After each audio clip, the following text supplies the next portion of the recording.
ইউপির সব শেষ প্রশ্নটা নিয়ে আমি ধরছি। সে বলছে যে আমরা আপনার সংস্কার গুলোকে আমরা রাখবো কিনা অথবা সামনের দিকে আমরা সেটা নিয়ে ভাববো কিনা। এর প্রেক্ষিতে আমি বলছি যে আমরা কিন্তু সংস্কারের ব্যাপারটা 2 বছর আগেই বলেছি, জনগণের সামনে প্লেসও করেছি। আমরা 31 দফা বলে একটা আমাদের কর্মসূচি দিয়েছি রাষ্ট্র মেরামতের পরিবর্তনের জন্য, এবং তার মধ্যে খুব বিস্তারিতভাবে আমরা বলেছি যে আমরা কি করতে চাই। আমরা জিনিসটাকে দেখি দুটো ভাবে, একটা হচ্ছে অর্থনৈতিক সংস্কার, সেটা আছে, সেই সঙ্গে রাজনৈতিক সংস্কার, এবং আমরা রাজনৈতিক সংস্কারটার উপরে গুরুত্বটা বেশি দিতে চাই। কারণ আমরা একটা উদারপন্থী গণতান্ত্রিক রাজনৈতিক দল, আমরা ওই গণতান্ত্রিক দৃষ্টিতে এই চিন্তাটা করি। সেইভাবে অতীতের আমাদের সরকারের যে অভিজ্ঞতা আছে এবং গত 50 বছরের বিভিন্ন সরকার যে অভিজ্ঞতাগুলো হয়েছে সেইখান থেকে, এবং এই যে আন্দোলনটা যেটা আপনার বিশাল একটা গণ অভ্যুত্থানে পরিণত হলো এবং অনেকে এটাকে বিপ্লবের সঙ্গে তুলনা করে, আমি যেটা বলতে এটা একটা গণ অভ্যুত্থান হয়ে গেল। এখানেও থেকেও কিন্তু মানুষের একটা তীব্র আকাঙ্ক্ষা জন্মেছে। সেই আকাঙ্ক্ষাটা হচ্ছে যে মানুষ একটা পরিবর্তন চায়, সেই পরিবর্তনটাতে তারা বাংলাদেশকে একটা সত্যিকার একটা সুখী একটা সমৃদ্ধ বাংলাদেশ হিসাবে দেখতে চায়, তাদের জীবন মানকে উন্নত করতে চায়। আমরা এটা বলেছি যে রাজনৈতিক স্ট্রাকচারে পরিবর্তন ছাড়া এই যে চাওয়াটা প্রত্যাশা পূরণ করা বেশ কঠিন, সেই জন্যই আমরা রাজনৈতিক স্ট্রাকচারে কিছু পরিবর্তনের কথা বলেছি। আমরা প্রধানমন্ত্রী এবং রাষ্ট্রপতির ক্ষমতার ভারসাম্যের কথা বলেছি। আমরা প্রধানমন্ত্রী 2 বারের বেশি হতে পারবেন না, সে কথা আমরা বলেছি। আমরা রাজনৈতিক দলগুলোর মধ্যে গণতান্ত্রিক চর্চা অনেক বেশি করে বৃদ্ধি করার কথা বলেছি। আমরা এই বিষয়গুলোতে আসতে চাই। আমরা পার্লামেন্টে আমরা 2টো কক্ষ করতে চাই। একটি আপনার যেটা আছে আমাদের এখন 1 কক্ষের, আমরা 2টো কক্ষ করতে চাই। দ্বিতীয় কক্ষে যেটা আপনার আপার চেম্বার আমরা বলি, সেই কক্ষে আমাদের যেটা ইচ্ছা, এটা আমরা এখন চূড়ান্ত করিনি। আপনাদের সঙ্গে আলাপ আলোচনার প্রেক্ষিতে আমরা সেটা করবো, জনগণের সঙ্গে আলোচনার প্রেক্ষিতে সেটাতে আমরা যাব, যে আমরা যারা নির্বাচন করেন না কিন্তু তারা দেশে কন্ট্রিবিউট করতে পারেন, তাদের চিন্তা ভাবনা দিয়ে তারা কন্ট্রিবিউট করতে পারেন, তাদেরকে আমরা আপার হাউসে নিয়ে আসার কথা চিন্তা করব, অর্থাৎ যেটাকে আমরা আপার হাউস বলছি। এটা আমাদের চিন্তার মধ্যে খুব বড় করেই আছে। আমরা বৈষম্য দূর করার জন্য আমরা কাজ করব, চেষ্টা করব। এটা হচ্ছে চেষ্টাটা এই জন্য বলছি যে জঞ্জাল তৈরি হয়েছে এই 15 বছরে, এই জঞ্জাল আমরা একদিনে এককভাবে কেউ এটাকে দূর করতে পারবো না। আমরা সেই জন্য জাতীয় সরকার গঠন করার কথা বলেছি আফটার দি ইলেকশন, অর্থাৎ ইলেকশনে যারা আসবেন এবং যারা আন্দোলনের সঙ্গে জড়িত ছিলেন তাদের সকলকে নিয়ে আমরা একটা সরকার গঠন করার কথা বলেছি, যেখানে আজকে আপনারা যে সারাদিন ধরে যে আলোচনা করলেন, এই যে হোয়াইট পেপারে যে সমস্ত বিষয়গুলো এসছে, এই সমস্ত বিষয়গুলো রাজনৈতিক বিষয়গুলোকে আমরা কিভাবে সমাধান করতে পারি জাতীয় দৃষ্টিকোণ থেকে, সেই জিনিসগুলোকে আমরা সামনে নিয়ে এগোতে চাই। আমি খুব সংক্ষেপে আমরা কি করতে চাই সেই কথাগুলো আপনাকে বললাম। আরেকটা জিনিস আমরা খুব গুরুত্ব দিতে চাই, তা হচ্ছে প্রতিষ্ঠানগুলোকে শক্তিশালী করা।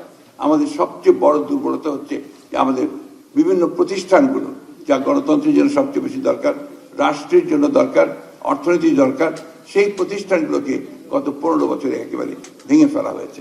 সুতরাং এই বিষয়গুলোর উপরে আমরা গুরুত্ব দিতে চাই।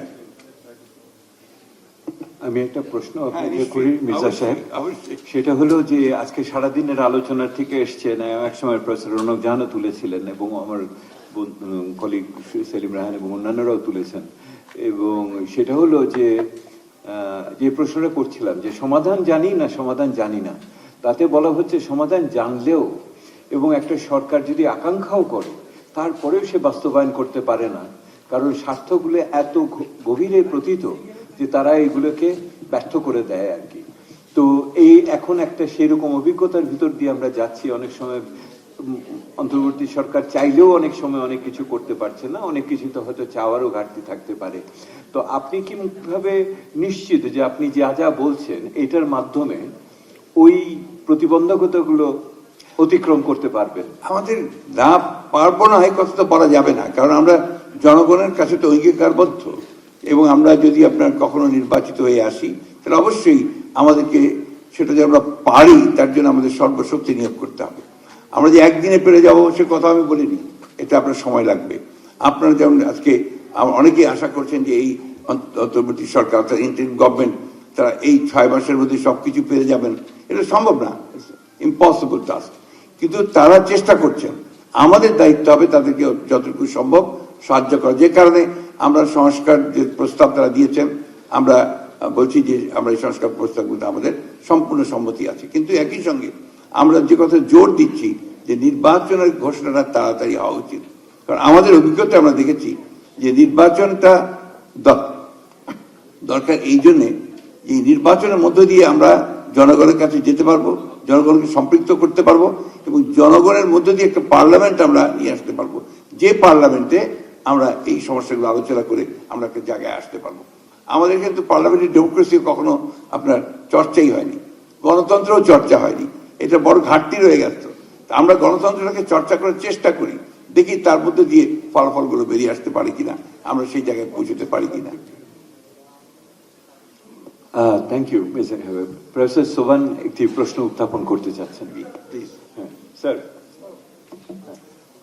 Alamgir, I would not be in such a hurry to want to go into office, because you will inherit all these problems. Yeah. And if the interim government can do something to mitigate these problems, it may be to your advantage. If you are in office far too early, they will all be on your lap, and your finance minister So what do will you have a mean by very early? serious one. What do you mean by early? Well, they are wanting a 6-month target. That would be a very risky period. Sir, এটা হচ্ছে আমাদের political strategy. এই বিষয়ে আমি খুব বেশি কিছু বলতে চাই না। মির্জা সাহেব, এটা কি স্ট্র্যাটেজি না ট্যাকটিক্স? এটা হচ্ছে আমি বলবো, আপনি ট্যাকটিক্সও বলতে পারেন, স্ট্র্যাটেজিও বলতে পারেন। So it's a bargaining opening bid. Okay, I see. That's an opening bid. ওইটার ভিতরে। আর যেটা প্রফেসর সোভান আমাকে জিজ্ঞেস করছিলেন, আপনাকে জিজ্ঞেস করার জন্য, যে আপনাদের যে 31 দফা আছে, আমি খুব ভালোভাবে পড়েছি, এবং এটার আগের যে 26 দফা ছিল আগে, না ওটা আগে ছিল আপনার 25 দফা, 26 দফা, আমি যতদূর পড়েছি। তো 26-এর থেকে 31 কি পরিবর্তন হয়েছে সেই বিশ্লেষণও আমরা করেছি। আমার আপনার কাছে যেটা জানার বিষয় সেটা হলো, যে সমস্ত সমাধানের কথা বলা হচ্ছে এবং এটার এখনকার আকাঙ্ক্ষার সাথে আমরা অনেকখানি মিল দেখি আর কি, এগুলি তো অনেক খুঁটিনাটিও এরপরে টেকনিক্যালি ডেভেলপ করার ব্যাপার একটা আছে।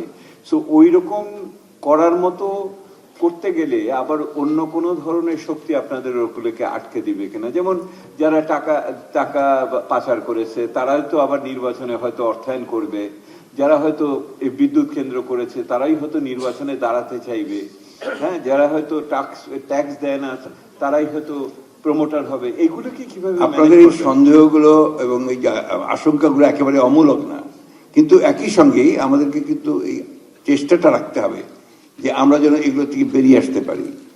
আমি বেরিয়ে না আসতে পারি, তাহলে আমার এখানে চেষ্টা তো আমাকে করতে হবে। আমি কি ওইটা মনে করে বসে থাকতে পারবো না। তো সেটা তো একমতে, সেটা আপনার সাথে একদম। স্যার, উনি শেষ করিনি। হ্যাঁ, বল। না, এটাই আমি সেই কথাই বলছি। না, চেষ্টা তো আমরাও করছি। আপনারাও চেষ্টা করছেন, আপনারা এখানে কাজ করছেন, সেই কাজে আমাদেরকে সহযোগিতা, আপনাদের সমস্ত আলোচনাগুলো তো আমাদেরকে সমৃদ্ধ করছে। তো এই আলোচনার মধ্যে দিয়ে আমরা যেটা নিতে পারবো, যেমন আপনার শ্বেতপত্র আমরা পড়ছি, আমরা সেখানে পাচ্ছি জিনিসগুলো কি হয়েছে। একই সঙ্গে অন্যান্য যে সমস্ত আলোচনাগুলো আপনারা করছেন সেগুলো আমরা গ্রহণ করছি। এটা নিয়ে আমরা আপনাদের সঙ্গে আবারও বসবো। যদি আমরা রাষ্ট্র পরিচালনার দায়িত্ব পাই, জনগণ দেন, তাহলে জনগণকে সঙ্গে নিয়ে আপনাদের সমস্ত উপদেশ পরামর্শ নিয়ে আমরা চেষ্টা করব যাতে আমরা যতটা সম্ভব এগিয়ে যাওয়া যায়। Thank you. স্যার, আপনি কিছু বলতে? আমি এইটি শেষ ওনাদের দুজনের। আমি এরপরে হাউসের থেকে যদি একটা দুটো প্রশ্ন থাকে আমি সেটা নিব। আপনারা বাট যেটার উত্তর জানেন সেরকম প্রশ্ন করেন না। হ্যাঁ, অনেক সময় তো আমরা জানি সেরকম প্রশ্ন করি। হ্যাঁ, let me put you to a test. Sir, from the time when Saifur Rahman became the finance minister, he was a regular participant in CPD dialogue. Yeah. One of the issues we put on the table with Saifur Rahman is that defaulters should not be permitted to contest elections. Initially, ain koriche, but then at the last minute, they declared that if they make a 5% down payment, they can contest. Now, this natok was then repeated at the end, at the beginning, at the eve of every election, with Shamsul Kibriya, with Saifur Rahman, with Muhit. So, would you stand by the proposition that defaulters should not be permitted to contest elections? Because this would be a very important way in which you would be able to ensure that money and muscle power will not become a big factor in the elections. Sir, just to add to you, not only 5%, but রাত্রিবেলা রাত 12টার সময় bank খুলে ওই 5% নিয়ে পরের দিন সকালে আবার জমা করে। করে না হয়। মির্জা সাহেব না, ব্যাপার হচ্ছে আমরা তো রাতারাতি সব পরিবর্তন করতে ফেলবো না স্যার, কিন্তু একই সঙ্গে আমাদের যেটা আমরা কমিট করছি জনগণের কাছে, মানুষের কাছে, যে আমরা অবশ্যই আমরা ডিফল্টারদেরকে যেন নমিনেশন না পায় তার জন্য আমরা চেষ্টা করব, অত্যন্ত সচেতন ভাবে চেষ্টা করব। হাউস ওপেন করছি। ডক্টর সেলিম রায়হান, আপনারা যে একটু সবাই যে একটু একটু পরিচয় দিয়ে বলে জিজ্ঞেস করেন, 1 মিনিট, এর বেশি না। এই মাইক্রোফোন দেন, রিফাত মাইক্রোফোন আন।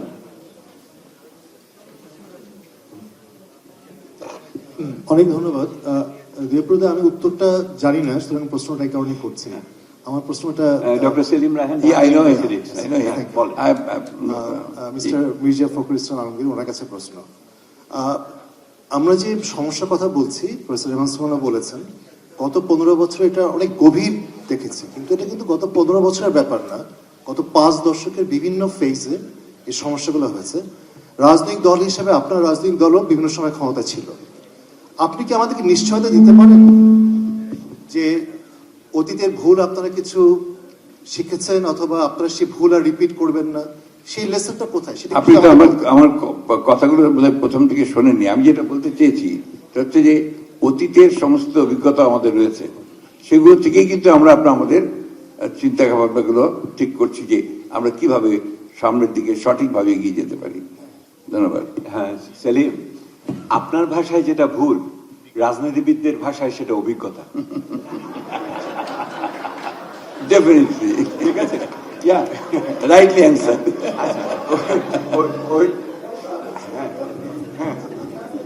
এক মিনিট, আমি দেখতে পাচ্ছি না। হ্যাঁ হ্যাঁ বলেন। আমিও অর্থনীতির ছাত্র। অগ্রজ ফখরুল ইসলাম আলমগীর কাছে 3 শিক্ষকের সামনে প্রশ্ন হচ্ছে, স্যার একটা লেখায় বলছিলেন, প্রথম আলোতে আমরা পড়েছি, না ডেইলি স্টারে, যে 91-এ 29টা টাস্ক ফোর্স করা হলো, তখন গভর্নমেন্ট আসলো বিএনপি, ওনারা কিছু করেন না। তারপরে না, শেষ হয়ে যাচ্ছে 1 মিনিটে, তারপর 2006-এ হলো, 2008-এ হলো, মানে বলছে করে দিব, করব, কিন্তু আসলে তো হয় না। জনগণ কিন্তু অত্যন্ত দুশ্চিন্তার মধ্যে আছে যে আসলে কি, মানে এই পলিটিক্যাল গভর্নমেন্ট আসলে কতদূর তারা আন্তরিক হবেন, এই প্রশ্নটার ব্যাপারে আপনি যদি আবার একটু বলেন। আমি আপনার করি, আপনি কি মনে করেন যে পলিটিক্যাল গভর্নমেন্ট ছাড়া দেশ চালাতে পারবেন?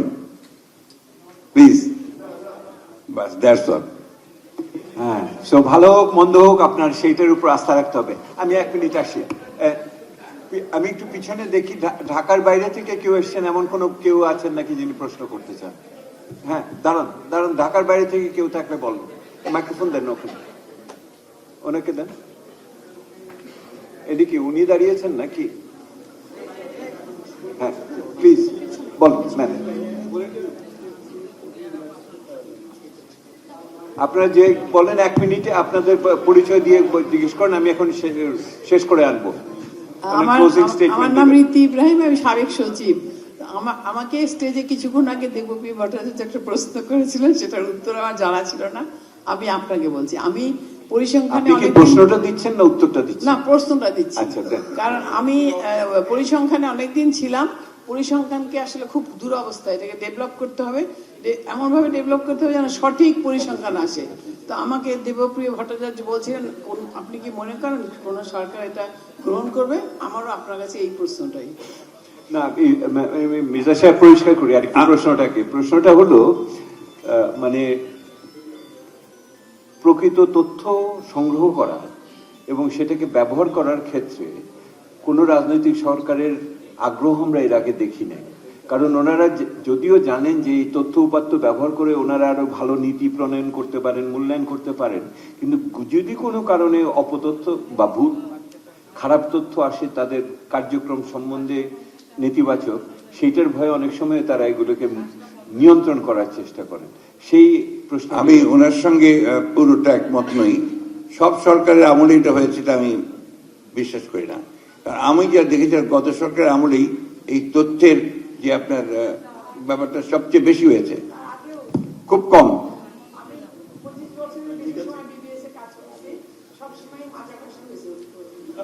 না আপনার তাহলে আমি এখানে একটা প্রশ্ন আপনাকে করছি, এটা হতে পারে, কিন্তু আমার যতদূর জানা মতে আমার বন্ধু বান্ধবরা আপনার বিবিএস এ কাজ করেছে, মন্ত্রণালয়ে কাজ করেছে, তানভীর ছিল আপনার একসময় সেক্রেটারি ছিলেন, তখন কিন্তু আমরা তাদের কাছে কোনো অভিযোগ এই ধরনের পাইনি, আমরা পাইনি। আপনি আজকে প্রথম আপনার কাছে শুনলাম।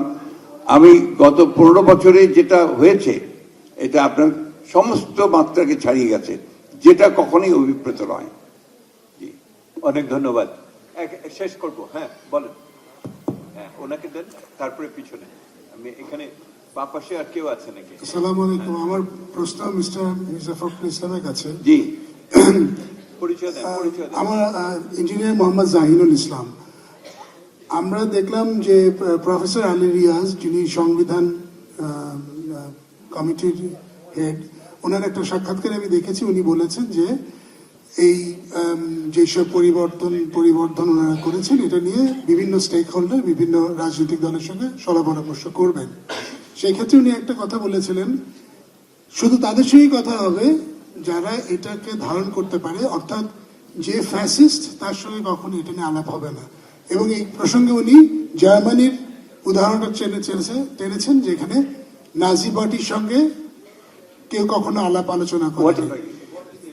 আমার প্রশ্ন হচ্ছে, যদি এরকম একটা ঘটনা ঘটে যে নির্বাচনে দেখা যায় যে প্রাক্তন যে ফ্যাসিস্ট দলটি তারা নির্বাচনে অংশগ্রহণ করছে, সেক্ষেত্রে আপনাদের অবস্থানটা কি হবে? আমি খুব পরিষ্কার করে আমাদের অবস্থান বহুবার জানিয়েছি। এটা আমার মনে হয় আপনি যদি সেগুলো একটু খেয়াল করেন, আমরা খুব পরিষ্কার এটার সিদ্ধান্ত দেবে জনগণ। আমরা একটা রাজনৈতিক দল হিসেবে এই সিদ্ধান্ত দিতে ইচ্ছুক নই। ধন্যবাদ আপনাকে। হ্যাঁ ওখান থেকে, হ্যাঁ এই যে তরুণ ভাই এখানে সামনে। হ্যাঁ হ্যালো, আসসালামু আলাইকুম। আমি মোহাম্মদ আব্দুল্লাহ, পড়াশোনা করছি গণবিশ্ববিদ্যালয়ে।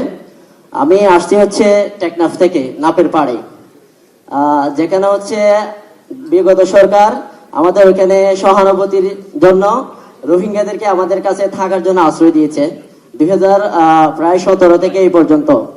তো আমি বেসিক্যালি যে বিষয়টা বলতে যাচ্ছি, আমরা সকাল থেকে লেবারদের অধিকার বা মানুষের ফিনান্সিয়াল আরো অন্যান্য জিনিসগুলো নিয়ে কথা বলছি। ইস্যুটা কি?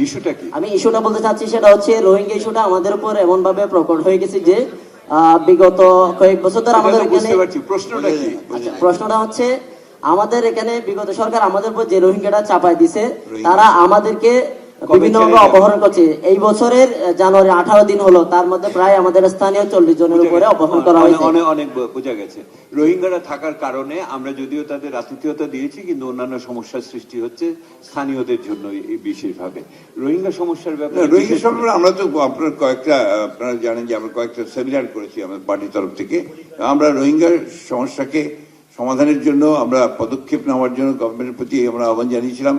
আমরা মনে করি যে বিগত সরকার এ ব্যাপারে যথেষ্ট উদ্যোগ নেননি। তারা সেই আপনার যে কাজগুলো করা দরকার ছিল, যে আপনার চীন এবং ভারতের সঙ্গে যে আলোচনাটা করা দরকার ছিল, সেই আলোচনাগুলো তারা করেননি। না করার ফলেই এটা আজকে আপনার এখন পর্যন্ত রিজলভ হয়নি।